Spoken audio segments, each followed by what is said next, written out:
Hi అండి, అందరూ ఎలా ఉన్నారు? మీ అందరికీ తెలుసు కదా, లోకల్ బాయ్ నాని అబ్బాయిని జైల్లో పెట్టారు. దగ్గర దగ్గర ఒక 10 సెక్షన్లు అయితే పెట్టి జైల్లో ఉన్నారనమాట. మొన్నే పెళ్ళయింది, మొన్నే పాప కూడా పుట్టింది. కానీ ఆ అబ్బాయి చేసిన తప్పు ఏంటి, అసలు ఎందుకు జైల్లో పెట్టారు? అందులో చూడాలి, ప్రతి ఒక్కరు ఇన్ఫ్లుయెన్సర్స్ చూడాలి అండ్ పబ్లిక్ చూడాలి. ఇది మీకు మీ జీవితానికి చాలా ఉపయోగపడుతుంది. ఆ అబ్బాయి చేసిన తప్పు ఏంటంటే ఇది చూడండి. మమ్మీ నాకు ఒక 30,000 కావాలి. నీ దగ్గర ఏమైనా డబ్బులు ఉన్నాయా?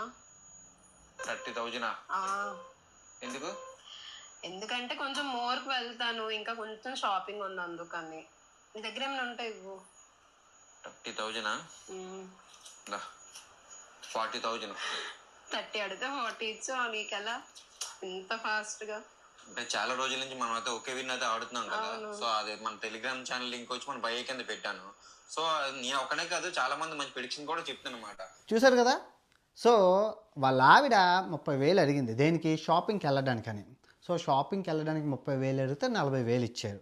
ఇందులో తప్పేముందండి అంటే, అబ్బాయి సొంత డబ్బులు కాదు, ఇది ప్యాకెట్ ఆడి, ఇది బెట్టింగ్ యాప్లోని ఓపెన్ చేసి ల్యాప్టాప్ ఆడి ఆ డబ్బులు ఇచ్చారనమాట. ఇది ఎంత తప్పండి ఇది? అందుకే జైల్లో వేశారనమాట. సో ఇందులో తప్పు అంటే ఇక్కడ ఏంటంటే మీరు అర్థం చేసుకోవాలి, విరాట్ కోహ్లీ, ధోని వీళ్ళందరూ చేస్తున్నారు కదండి, చాలా సెలబ్రిటీలు చేస్తున్నారు కదా అని మీరు అనొచ్చు. సో మరి ఈయన్ని ఎందుకు బొక్కలో వేశారనేది నేను చెప్తాను, కొంచెం ఎక్స్ప్లెనేషన్ ఇస్తాను చివరి ఆఖరిలో. ఈ వీడియోని జైలు అధికారులు దయచేసి లోకల్ బాయ్ నాని జైల్లో ఉన్న ఆయనకి ఈ వీడియో చూపించండి, లేదు బయటకు వచ్చాకైనా ఈ వీడియో చూస్తారని కోరుకుంటున్నాను. నాని ఒకసారి ఇది చూడు. ఈయన ఎవరో తెలుసు కదా, VC Sajjan sir, IPS, great encounter specialist, ఇండియాలోనే ఒక మంచి పెద్ద మనిషి. సో ఇప్పుడు టీఎస్ఆర్టీసీలో ఉన్నారు. ఈయన ఎన్ని మంది ఫాలో అవుతున్నారు? ఒక పెద్ద ఐపీఎస్ని దగ్గర దగ్గర 32,000 మంది ఫాలో అవుతున్నారు. మరి 2వ క్లాస్ చదివిన నేను, చేపలు అమ్ముకున్న అబ్బాయిని నిన్ను ఎంతమంది ఫాలో అవుతున్నారు? ఇన్స్టాగ్రామ్లో ఆల్మోస్ట్ 10 లక్షలు, యూట్యూబ్లో 25 మొత్తం కలిపి 35 లక్షల మంది ఫాలో అవుతున్నారు. ఎందుకు ఫాలో అవుతున్నారు చెప్పు? తప్పు కదా అది. ఇప్పుడు పాయింట్ విషయానికి వస్తే, ఈ అబ్బాయి గడిచిన ఒక 2-3 సంవత్సరాల నుంచి బెట్టింగ్ యాప్స్ చేస్తూ ఉన్నారు. చేస్తూ చాలా డబ్బులు సంపాదించారు. నేను ఎప్పుడు ఈ అబ్బాయి కోసం మాట్లాడలేదు. ఎందుకు అంటే, ఈ అబ్బాయి ఎప్పుడూ చెప్తూ ఉంటాడు, నేను 2వ క్లాస్ చదువుకున్నాను, నాకేం తెలీదు, నేను 2వ క్లాస్ చదువుకున్నాను, నాకు ఎప్పుడు నోరిప్పినా అదే చెప్తాడు. ఇదే కాదు, చాలాసార్లు చెప్పాను. నేను స్వతహాగా ఈ అబ్బాయికి నాకు మంచి ఫ్రెండ్, మామూలుగా యూట్యూబ్లో మాట్లాడుతూ ఉంటాం, చాలా సంవత్సరాల నుంచి పరిచయం ఉంది, మాట్లాడుతాం. భయ్యా భయ్యా అన్న అన్న అంటుంటారు. వైజాగ్ వాసి కాబట్టి, నేను ఆ ప్రాంతమే కాబట్టి, ఫిషింగ్ హార్బర్ అది కాబట్టి మాట్లాడుతూ ఉంటుంటాను. నేను ఎన్నోసార్లు అబ్బాయికి ఇన్స్టాగ్రామ్లో చెప్పాను, తప్పు నాని, గంగపుత్రుడివి, ఎప్పుడు తప్పు. గంగపుత్రులు అంటే చాలా మంచిది, మంచి పేరుంది, నువ్వు ఈ బెట్టింగ్ జోలికి పోకు, ఎన్నో ప్రమోషన్స్ ఉన్నాయి, చేసుకోవచ్చు, ఎన్నో ప్రమోషన్స్ ఉన్నాయంటే నేను ఎన్ని చెప్పినా వినేవాడు కదండి. ఇప్పటికీ ఒక 100 సార్లు చెప్పుంటాను అబ్బాయికి, చెయ్యొద్దు చెయ్యొద్దు. ఎప్పుడు చెప్పినా నన్ను ఏం చేశాడంటే, ఇప్పుడు 2వ క్లాస్ చదువుకున్న అబ్బాయిని నేను ఫాలో చేస్తే నన్ను అన్ఫాలో కొట్టేసి నాతో మాట్లాడమే మానేశారు. ఇదేంటి మనకి బెట్టింగ్ యాప్ చేయొద్దు చేయొద్దు అని చెప్తున్నాడు. ఇప్పుడు ఏమైంది? జైల్లో పెట్టారా? పాప ఉంది, పిల్లం ఉంది, ఎంత మొత్తం అన్యాయంగా సంపాదించిన సంపాదన అంతా మళ్ళీ ఇప్పుడు లాయర్లకి, ఆ జైలుకి పరువు పోయి అన్ని. మొన్నే జైలు నుంచి ఏది ఫిషింగ్ హార్బర్ తగలపడిపోయినప్పుడు జైలుకి వెళ్ళి బయటకు వచ్చేటప్పుడు నాకు ఫోన్ చేశాడు, బ్రో ఇది ఇది అంటే, నేను అన్నానంటే, నువ్వు తప్పు చేసావా అన్నాను. చేయలేదు అన్నాడు. మరి నువ్వు తప్పు చేయలేనప్పుడు నీకేం జరగదు, కంగారు ఏం పడక, మరి స్తుతిమించకపోయి వెళ్ళిపోతే అప్పుడు నీ గురించి నేను మాట్లాడతాను, అంతవరకు నన్ను ఏం డిస్టర్బ్ చేయకని చెప్పి నేను చెప్పాను అనమాట. అప్పుడు ఆ సిచ్యువేషన్ జరిగేటప్పుడు ఫిషింగ్ హార్బర్ కేసు నుంచి బయటకు వచ్చాక నాకు ఫోన్ చేశాడు, అంతా హ్యాపీ అన్నాను. నేను అన్నాను, ఇంకా దరిద్రగొట్టు బెట్టింగ్ యాప్లు గట్ట జోలికి పోకు, గంగా మూడుకోదు అంటే, నేను ఇంకా చేయను అన్నాడు. మళ్ళీ కంటిన్యూ చేశాడు. ఈ 4 మంత్స్ క్రితం సుమన్ టీవీ ఇంటర్వ్యూలో ఏం చెప్పావయ్యా? నువ్వు కూడా చేసావా ఇనిషియల్ గా తెలియక? తెలియక చేశాను అది. ఎందుకంటే నేను చదువుకోలేదు, ఎందుకంటే మనకు ఎడ్యుకేషన్ లేదు కదా. తర్వాత నాకు యువ సామ్రాజ్య అనే వ్యక్తి రవి గారు ఫోన్ చేసి, నాని ఇది చేయకూడదు, ఇది పలానా ఇది చేస్తే ఇలా ఉంటదని చెప్పగలే, నేను అప్పుడు ఆఫ్ చేస్తాను. నేను 4 నెలల క్రితం యువ సామ్రాట్ అన్న ఆయన ఇంకా బెట్టింగ్ యాప్లని అంతమొందించాలని సీఎంఎల్ని, పిఎంఎల్ని మొత్తం అన్నిటిని కలిసి, చాలా లాయర్ని కలిసి చేస్తే చివరికి ఆయన తీసుకెళ్ళి బొక్కలు వేసేశారు. ఇంకంతే, మంచి కోసం పూర్తి చెడు ఎదురైనట్లు ఆయన్ని జైల్లో పెట్టేశారు, ఎవడైతే పోరాడుతున్నాడో. సో ఇక్కడ సీన్ అని, నువ్వు ఎప్పుడు చూడు నేను చదువుకోలేదు, 2వ క్లాస్ చదువుకోలేదు, నాకేం తెలీదు అంటావు. 2వ క్లాస్ చదువుకున్నోడివి ఎంజీ హెక్టర్ కారు కొన్నావు, ఆటోమేటిక్ ఐప్యాడ్లు, ఐఫోన్లు, ల్యాప్టాప్లు, ఇంకా కెమెరాలు, ఇంక ఇంకా అడగక్కర్లేదు లగ్జరీ. వాకింగ్కి వెళ్తే కుక్క, జాకింగ్కి వెళ్తే కుక్క, రన్నింగ్కి వెళ్తే కుక్క, 5 స్టార్ హోటల్. ఎక్కడి నుంచి నాని యూట్యూబ్లో వ్యూస్కి అంత వస్తాయా? ఎక్కడి నుంచి వచ్చాయి? సింపుల్గా చెప్పు. బెట్టింగ్ యాప్ల వల్లే కదా. తప్పు కదా అది. ఇప్పుడు నువ్వు చేసిన వీడియో మీ ఆవిడ నువ్వు కలిపి షాపింగ్కి వెళ్తే ఎవరైనా కష్టపడి సంపాదించాలి, కానీ అలాగా ల్యాప్టాప్ ఓపెన్ చేస్తే డబ్బులు వచ్చేటట్లయితే ఇంకెందుకు అందరూ కష్టపడింది? ఎంత అన్యాయం. ఇప్పుడు నువ్వు చేసిన ఆ వీడియో ఏదైతే ఉందో నా అంబిషన్, ఇప్పుడు నేనంటే ఎడ్యుకేషన్, అది చూస్తే అది ఫేక్ అని తెలుస్తుంది, నాకు తెలుసు. కానీ నువ్వు చదువుకోలేదు అంటున్నావు, చదువుకోలేదు కాబట్టి నువ్వు చేశాను అంటున్నావు. సో అదే వీడియో చదువుకోలేని చూస్తే, మా తమ్ముడో మా నాన్న మా అమ్మ చూస్తే, నా అంబిషన్ వాళ్ళు చూస్తే వాళ్ళకి ఏంటి అర్థమవుతుంది అంటే షాపింగ్కి వెళ్ళాలంటే ఇలా నువ్వు చెప్పే లింక్ నొక్కితే మనకు డబ్బులు వస్తాయి, షాపింగ్కి వెళ్ళొచ్చనే కదా చెప్పావు. అది చాలా తప్పు కదా. అది ఇల్లీగల్గా పెద్ద కేసు. అది నీకు తెలిసి చేసావో తెలియక చేసావో తెలియదు, కానీ పెద్ద కేసు. అది తప్పు కదా అది. అంటే అలాంటివి ఎన్ని చేసావు? అలా ఎగ్జాంపుల్స్ ఎవరైనా చూపిస్తారు. ఏదైనా కొనుక్కోవాలంటే కష్టపడాలి, పని చేయాలి, అంతేగాని ల్యాప్టాప్ ఓపెన్ చేసి నువ్వు చెప్పిన లింక్ నొక్కితే డబ్బులు వచ్చేసేటట్లయితే ఇంకా ప్రతి ఒక్కరు ఇంకా కష్టపడడం ఎందుకు? ఈ గవర్నమెంట్ వ్యవస్థలు ఎందుకు? ఈ దేశాలు ఎందుకు? ఇప్పుడు చాలా నాని ఒక విషయం చెప్తాను, జాగ్రత్తగా విను.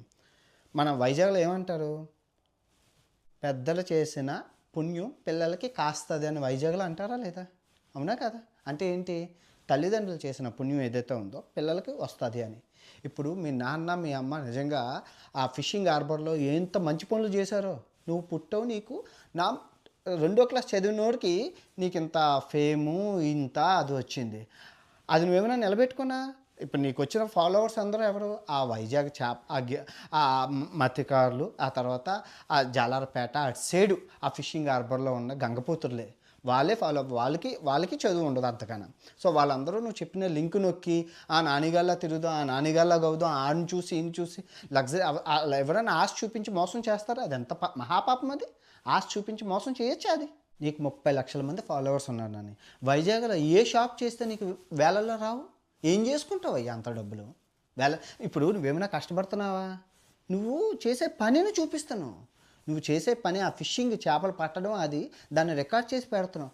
అదనంగా నీకు యూట్యూబ్లో డబ్బులు వస్తున్నాయి.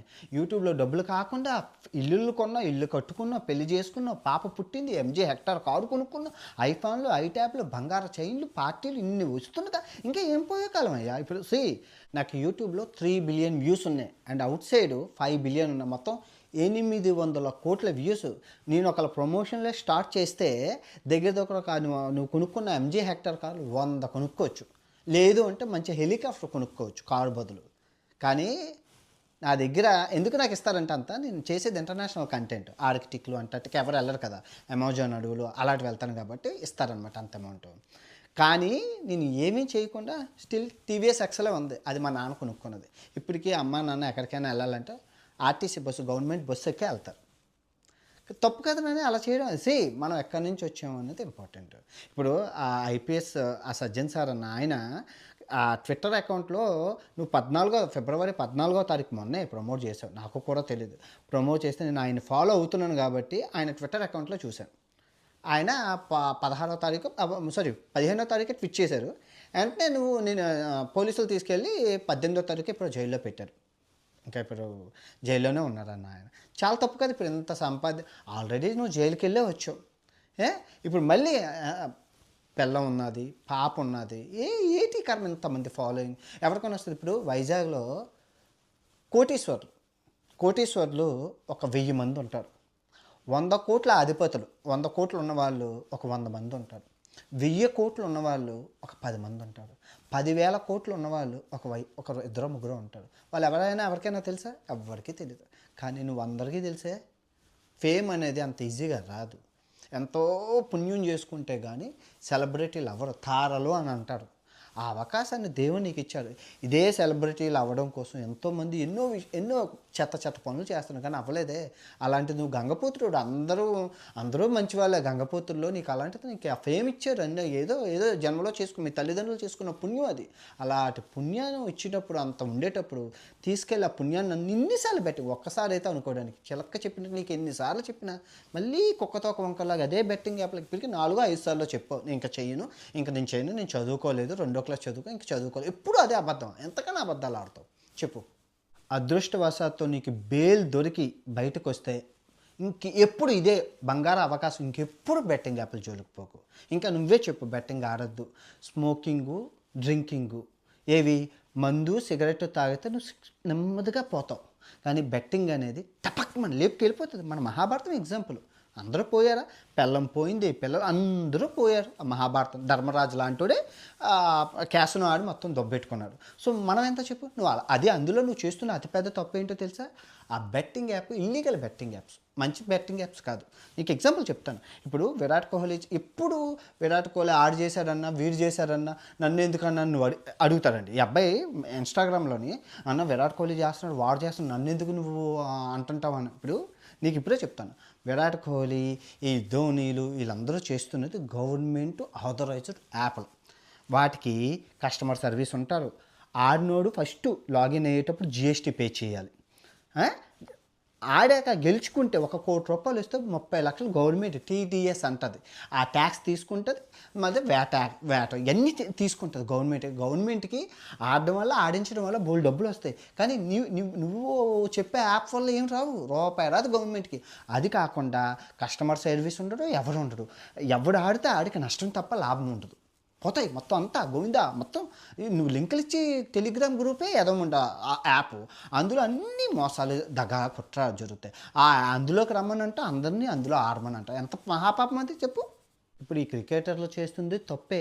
కాకపోతే ఆ యాప్లలో లెక్క, డొక్క, బొక్క, రోజుకి ఇంతే ఆడాలనే లిమిట్ ఉంటుంది, ఒక నియంత్రణ ఉంటుంది. అంటే నువ్వు ఇంతే తాగాలి, నువ్వు ఇన్ని సిగరెట్లే కాల్చాలి అన్నట్లు నియంత్రణ ఉండడం వల్ల వాడు కొన్ని కోట్లు కోల్పోడు. కానీ నువ్వు చెప్పే యాప్లోని ఆ నియంత్రణ ఉండదు, లెక్క బొక్క ఉండదు. ఆ రిజిస్ట్రేషన్లు కూడా ఎక్కడ అసలు దిక్కు దేవానా లేని యాప్లు అనమాట.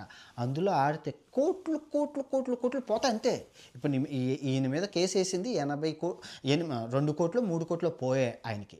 ఆ 2 కోట్లు 3 కోట్లు పోవడం వల్ల ఇప్పుడు కేసు అయితే జరిగిందనమాట. సో చెప్తున్నాను, మన మెంటాలిటీ ఎలా ఉంటుందంటే 100 రూపాయలు పోతే ఆ 100 తెచ్చుకోవడానికి 1000 రూపాయలు పెడతాం. 1000 రూపాయలు పోతే ఆ డబ్బులు తెచ్చుకోవడానికి 1,00,000 రూపాయలు పెడతాం. మనకి ఈ 1,00,000 ఇంపార్టెంట్ కాదు, ఆ పోయిన 100 రూపాయలు ఇంపార్టెంట్. అది మనిషి మెంటాలిటీ. సేమ్ ధర్మరాజు ఎలా చేశారు కదా, చిన్న రాజ్యం పోయిందని ఆ మొత్తం పెళ్ళాన్ని కూడా తాకట్టు పెట్టుకున్నారు. అర్థం ఏంటి? అంతే. అది చాలా దూరంగా ఉండాలి. ఈ స్మోకింగ్, డ్రింకింగ్ కన్నా చాలా చాలా భయంకరమైనది ఇది అనమాట. అది లోకల్ బాయ్ నాని గురించి నేను ఎప్పుడు మాట్లాడలేదు. అబ్బాయే తెలుసుకుంటారా మారుతాడు అని. కానీ ఎక్కడ మారాడు? ఇప్పుడు గవర్నమెంట్ బ్యాన్ చేసేసింది. ఏది మన నరేంద్ర మోడీ గారు చెప్పారు, ఇన్ఫ్లుయెన్సర్స్ బెట్టింగ్ యాప్కి దూరంగా ఉండాలని. ఆయన మన దేశ ప్రధాని చెప్పాడు, నువ్వు వినలేదు. మళ్ళీ మన పోలీసులు, 2 రాష్ట్రాల పోలీసులు రోజు సైబర్ పోలీసులు పోస్టులు పెడుతూనే ఉంటారు, ఎవరు వినలేదు.